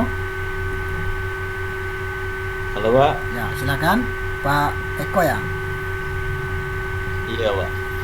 Ya, Pak Eko ini sepertinya ciri khas omongannya ya, langsung tahu saya kan gitu. Iya Pak, kita sudah 3 semester ini kalau ketemu Pak, Wah, jadi baik. paham. Oh iya benar ya. Iya Pak. Ya. Bagaimana Pak Eko? Silakan Pak Eko. Nah, gini Pak, saya mau ada yang saya tanyakan juga, nanti saya minta tanggapan dari Bapak atau dari rekan mahasiswa yang lainnya. Ya. Jadi kan sudah kita ketahui bersama tadi bahwasanya PKR ini kan adalah pembelajaran yang dilakukan oleh seorang guru, bisa dikatakan merangkap lebih dari satu kelas dalam waktu yang bersamaan nih Pak. Ya.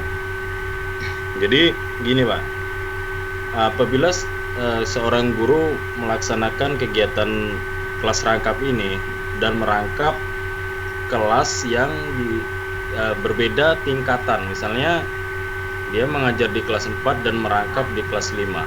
Nah, ternyata keadaan itu ketika melakukan kelas rangkap, seorang guru ini Wah, belum mengetahui atau belum memahami materi yang akan disampaikan di kelas yang satunya.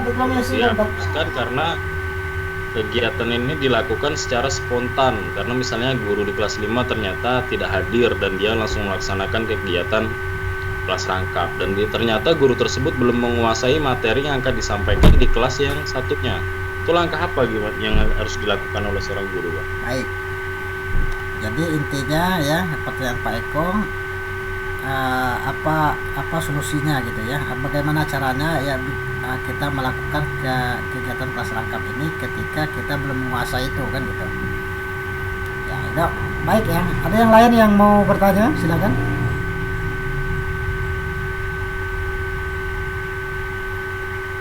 Ya, coba siapa yang ada lagi?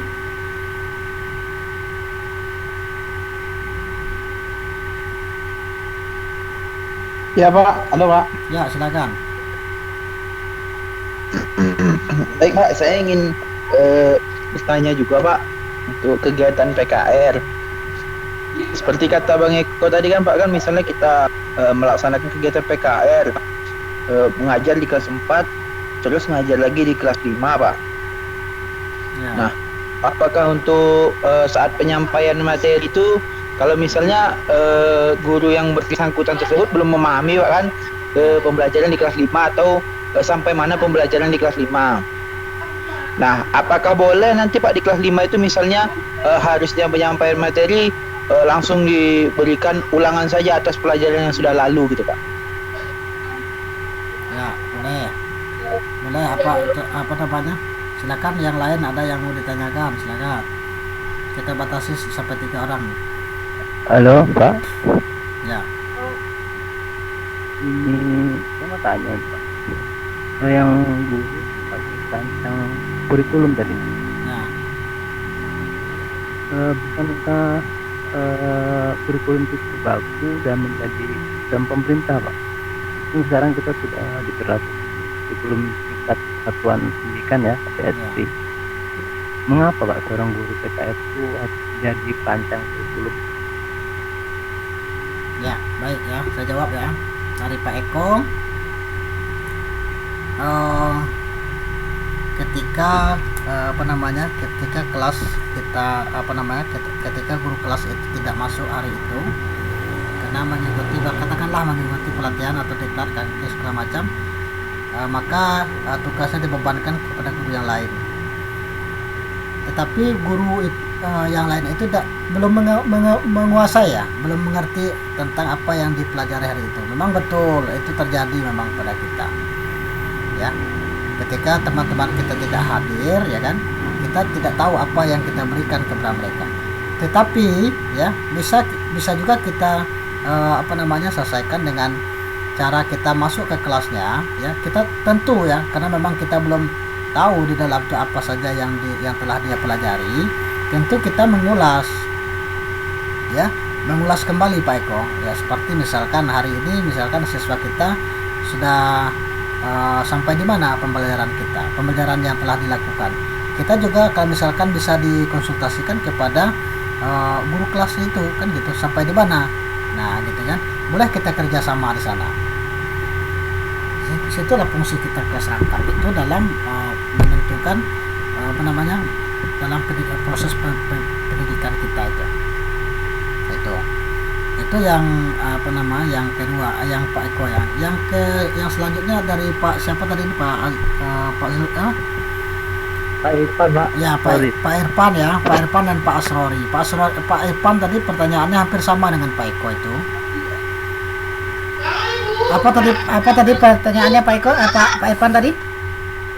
Tadi Pak saya tanya Pak, kalau misalnya guru itu belum menguasai pembelajaran di kelas yang dirangkap, Iya, betul. apakah boleh masuk itu memberikan tugas atas pembelajaran yang sudah dipelajari? Boleh juga Pak. di situ boleh juga kita kerjasama. Itu kan kuncinya kan, ini kan kelas sekiranya kita misalkan ada guru yang ikuti pelatihan kurang guru tadi kan, ya ada juga yang seperti itu. Tapi kita kalau misalkan Pak Eko dengan Pak Irfan tuh hampir mirip-mirip lah sedikit ya pertanyaannya.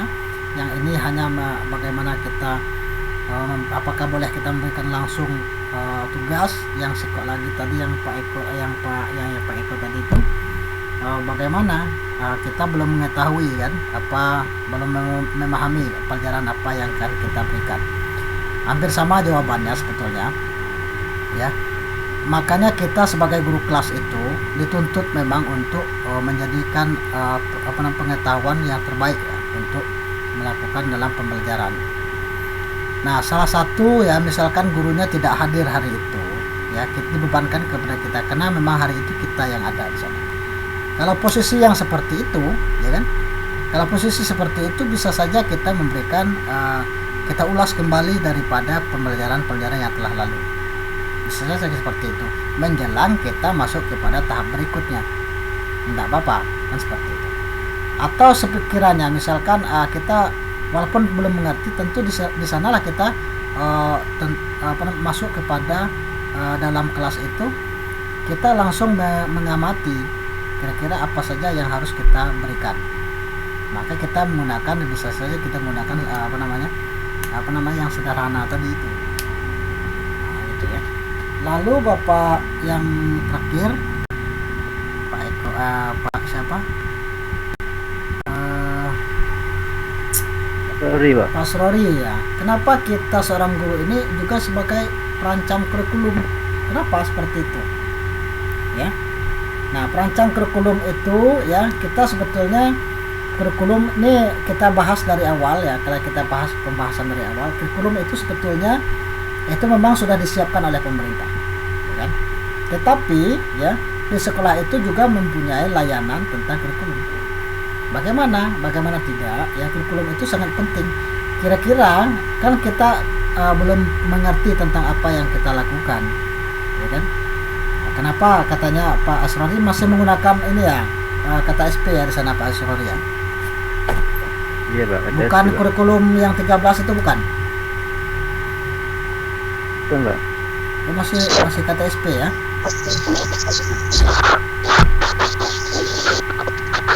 Kenapa adanya kurikulum? Karena ini adalah sistem perubahan ya, sistem perubahan satuan pendidikan. Jadi makanya kurikulum itu berubah berdasarkan zamannya kan gitu. Itu tidak bisa kita pungkiri itu ya. Karena memang setiap saat ya ketika ada perubahan paradigma ya, ada perubahan paradigma ya, tentu kurikulum juga akan berubah dengan sendirinya, walaupun dengan analisa yang begitu tajam. Sekira itu Pak Asrori. Ada lagi ya teman-teman lain yang mau atau menjawab pertanyaan atau yang mau bertanya lagi, silakan. Halo Pak. Ya, silakan disebutkan namanya ya, biar saya enak juga untuk memberikan. Ya. Halo. Ya, halo. Ini ingin bertanya nih Pak. Ya, Ibu siapa nih? Di dalam. Halo. Ya, Ibu siapa ini? Ya, silakan Bu. Ini Bu Rinol. Di dalam ini Pak, saya mau bertanya. Di dalam pembelajaran kelas rangkap ini, apakah perlu adanya kemampuan khusus? Kalaupun ada kemampuan khusus, apa yang diperlukan agar pembelajaran kelas rangkap ini berjalan dengan baik? Ibu siapa ini? Rina Wulandari, Pak. Rina Wulandari ya. Di dalam PKR ini apa ada pembelajaran khusus gitu ya? Iya, Pak. Ya, PKR ini ada teman-teman yang lain yang mau bertanya lagi, silakan.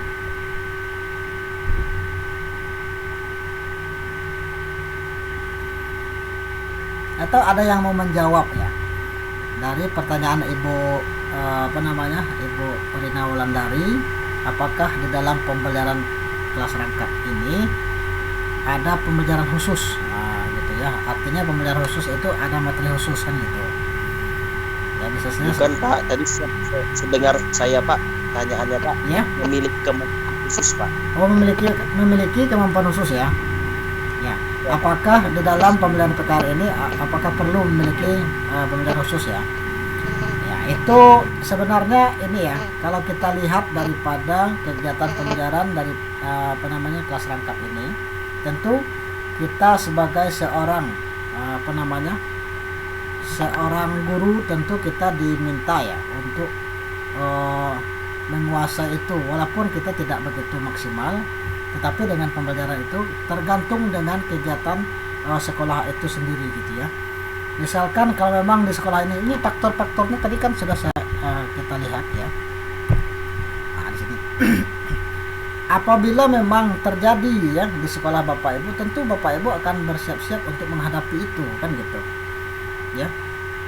Misalkan di sekolah itu contoh kecil saja lah ya, di sekolah itu hanya ada misalkan rombelnya 6, gurunya cukup 6 ini, kemudian ada guru PJOK dan guru bidang studi agama atau guru muloknya ada ya kan. Di samping itu juga ada kegiatan-kegiatan lain misalkan, sementara kita tidak punya guru ya kan? Tentu Bapak Ibu akan mempersiapkan itu ya, mempersiapkan itu artinya mempersiapkan pembelajaran yang berkaitan apabila nanti rolling kan di sini tugas kelas rangkap juga. Apabila misalkan nanti kan ada itu rolling itu, misalkan kelas 1 Bapak Ibu guru kelas 1 semester ini atau tahun ini, misalkan tahun depan kelas 2 misalkan. Nah, disitulah cengannya di sana. Apabila Bapak Ibu masuk kepada salah satu kelas ternyata guru tidak ada, disinilah fungsinya kelas rangkap itu berjalan. Ya. Kalau kita tidak mengetahui kelas rangkap, apakah perlu kita memiliki kemampuan khusus? Sebetulnya kalau kemampuan khusus tidak ya, hanya saja kita diberi dituntut kita untuk mengetahui guru kelas itu bisa saja guru kelas 1 pindah ke kelas 2 gitu saja. Kan guru kelas ketika kita belajar di dalam belajar guru kelas itu kan tidak ada guru kelas 1 kelas 2. Hanya guru kelas kan? Hanya guru kelas. Guru kelas itu kan kelas 1 2 kan hanya sekolah itu yang menentukan. Nah, kita sajalah yang mengetahui. Saya kira kalau Bapak Ibu ya untuk kelas ya, saya kira kalau memang kita sudah jadi guru kelas sana, tentu kita akan sedikit memahami apa yang menjadi pelajaran yang ada di kelas, walaupun berbeda kelas seperti itu. Saya kira itu Bapak Ibu Rina Wulandari.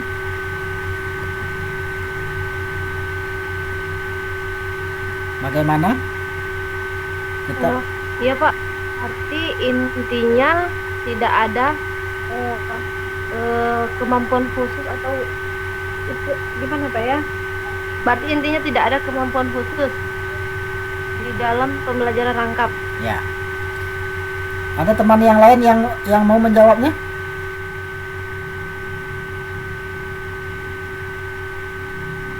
Enggak ada. Halo Pak, saya Pak. Ya, silakan siapa? Apa? Serika. Ya, Bu Serika, silakan Bu Serika. Ya. Jadi, Kalau ya. saya cuma mau sedikit menanggapi pertanyaan Bu Rina, Pak. Ya. Saya rasa seiring berjalannya waktu dengan pengalaman mungkin itu kita akan dengan sendirinya memiliki kemampuan khusus itu, Pak. Terus di samping itu dengan kita belajar pembelajaran kelas rangkap sekarang ini, mungkin nanti setelah kita selesai belajar, mungkin kita akan ketemu trik-triknya mungkin agar pembelajaran kelas rangkap bisa terlaksana dengan baik, Pak. Ya. Tentunya di dalam modul-modul ini mungkin nanti akan ada, Pak. Ya. Iya, Jadi Pak, itu gitu. ya. Sebetulnya itu saya katakan juga ya, bahwa ya yang namanya kelas rangkap ini apakah perlu kemampuan khusus? Sebetulnya tidak sih. Tidak ada yang perlu menjadi kemampuan khusus. Kan tetapi kita sebagai seorang guru kelas, ya kan? Kalau sebagai guru kelas itu kan hanya materi saja yang berbeda. Tetapi guru kelasnya ya di dalam kita katakanlah dalam kita menuntut ilmu untuk menjadi guru kelas itu kan tidak disebutkan di sana itu guru kelas 1 dan guru kelas 2. Hanya guru kelas yang disebutkan. Nah, tetapi artinya apabila kita sudah menjadi guru kelas, artinya kita sudah mampu menjadi guru kelas, baik kelas 1, kelas 2 dan kelas yang kelas lain gitu. Nah, itu salah satunya. Nah, Ibu Misrikah tadi juga masih berharap sepertinya. Ya, alhamdulillah ya masih berharap ya.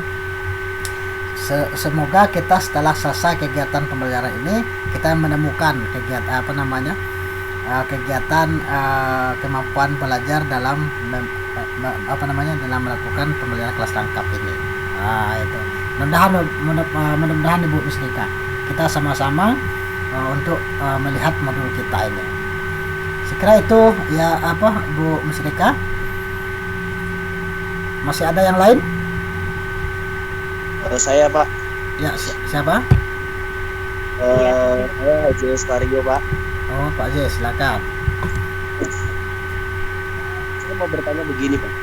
Ya. Dalam kita mengajar kelas rangkap itu kan, sepertinya kayak tiba-tiba kita mendadak nih, Pak. Ada guru yang ada pelatihan, tetapi kita baru dikabari pas sudah lonceng masuk, ya dikabari. Jadi kan kita ini tidak ada persiapan gitu kan, Pak. Nah, jadi saya masuk. Kemudian kalau kita bertanya kepada murid, anak-anak sudah sampai pelajaran di mana? Itu kira-kira apakah gimana, Pak ya? Termasuk kita yang salah atau bagaimana, Pak? Maksudnya apa salah kita bertanya begitu, Pak? Nanya ke anak sudah sampai mana pelajarannya anak-anak begitu, Pak? Kalau kita masuk kelas rangkap. Ya, bagaimana Pak J? Jadi begini, Pak, dalam pembelajaran kelas rangkap ini kan saya sering banget ini diminta tolong sama guru. Termasuk saya nih juga termasuk sering, Pak, kalau ada pelatihan, ada entah sakit. Tetapi pemberitahuannya itu mendadak setelah lonceng masuk, guru ini baru menelepon saya gitu kan, Pak. Jadi saya kemudian masuk ke kelas ibu ini, kemudian saya bertanya kepada anak murid, anak-anak sudah sampai pelajaran sampai di mana? Apakah saya salah bertanya begitu, Pak? Ya, baik Pak Jis ya. Saya jawab ya. Bagaimana kalau seandainya kita baru dikasih tahu hari itu bahwa kegiatan pembelajaran atau bahwa ibu atau bapak ibu yang mengajar di kelas itu tidak hadir, ya kan? Nah, solusinya salah satunya adalah ya, yang pertama kita, karena tadi Pak Aziz ya, karena guru itu masih bertanya kepada Pak Aziz, tentu Pak Aziz kembali bertanya, kira-kira apa yang mau diajarkan di sana. Kepada gurunya kita tanyakan dulu gurunya sampai di mana pelajarannya, mau diajarkan seperti apa, apakah hanya diberikan diberikan tugas saja atau bagaimana. Itu kan kita membantu jatuhnya kan, beda itu dengan kelas rangkap yang sebenarnya. Kalau memang kelas rangkap yang sebetulnya kita enggak saya katakan yang sebetulnya kelas rangkap ini kan pembelajaran kelas rangkap itu kan bisa dilakukan kapan saja. Misalkan kita tidak mampu untuk masuk ke kelas yang ke kelasnya, kita masuk ke kelas yang satunya dengan bersamaan. Tapi kan tidak tidak maksimal kan jatuhnya. Nah, dengan teman kita ini kan jatuhnya tidak termasuk kelas rangkap juga gitu kan, dalam melakukan kegiatan pembelajaran kelas rangkap itu ketika siswa kita tidak ketika gurunya tidak masuk ke kelas hari itu. Jadi itu salah satu contoh Pak Aziz. Bapak Aziz dapat menanyakan kepada bapak atau ibu gurunya, kira-kira hari ini batas waktu atau batas pembelajaran ini sampai di mana. Itu salah satunya, bisa saja seperti itu. Kemudian juga bapak ibu, Pak Aziz juga harus setelah setelah guru itu telah memberikan sampai di sana, tentu Bapak Aziz juga akan mengulangi lagi kepada siswanya. Nah, barulah Pak Aziz juga masuk kepada teori Bapak Aziz sendiri berkaitan dengan pembelajaran yang ada di kelas itu. Misalkan hari ini misalkan gurunya sudah memberikan pelajaran itu sampai tema 6 misalkan. Kalau menggunakan kurikulum 13, beda dengan KTSP ya. Nah, setelah pembelajaran kelas tema 6 itu tentu ada kelanjutannya. Nah, di sana Bapak Aziz saya kira bisa memberikan motivasi kepada siswanya dulu, baru memberikan penjelasan dan pembelajaran itu. Nah, saya kira seperti itu Pak Aziz. Sebenarnya kelas rangkap ini tidak susah sih. Ya, tidak susah kelas rangkap, hanya saja karena kita belum belum mengetahui cara bukan belum mengetahui ya, karena belum tahu namanya saja sih sebetulnya. Padahal kita sudah melakukan kegiatan itu. Iya, sering banget kami melakukannya. Nah, itu yang saya katakan, kita sudah kadang kita tidak sadar kan melakukan hal yang pernah kita lakukan, tetapi belum kita mengenal istilah namanya, seperti saja. Mungkin Bapak Ibu saya kira mungkin di UT saja yang Bapak Ibu tahu bahwa itu namanya kelas rangkap. Sebetulnya kita sudah melakukan hal seperti itu gitu kan. Misalkan kelas 1 tidak ada gurunya, kita masuk ke sana. Kelas 2 nggak ada, kita yang masuk ke sana misalkan. Bersamaan dengan kelas kita, seperti itu. Itu Pak Jis. Ayo ada yang lain? Setelah ini masih ada mata kuliah yang mau dipelajari. Masih Pak. Oh ya, kalau masih ada, kita sudah sampai waktunya ya. 14.45 sebetulnya kita. Ini sudah lewat 1 menit. Sekarang silakan Bapak Ibu untuk kita cukupkan sampai di sini dulu ya. Nah, untuk selanjutnya silakan Bapak Ibu untuk seperti biasa kita mengabsen terakhir sebelum kita tutup. Silakan dibuka videonya, lalu di screenshot saja. Terima kasih. Saya kira demikian ya yang dapat saya sampaikan ya dalam kegiatan pembelajaran hari ini.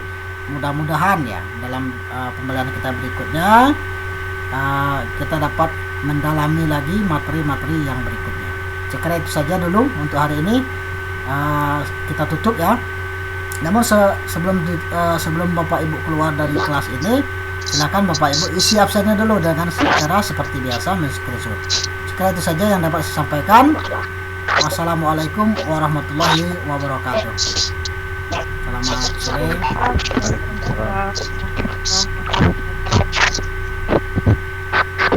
Betul, foto.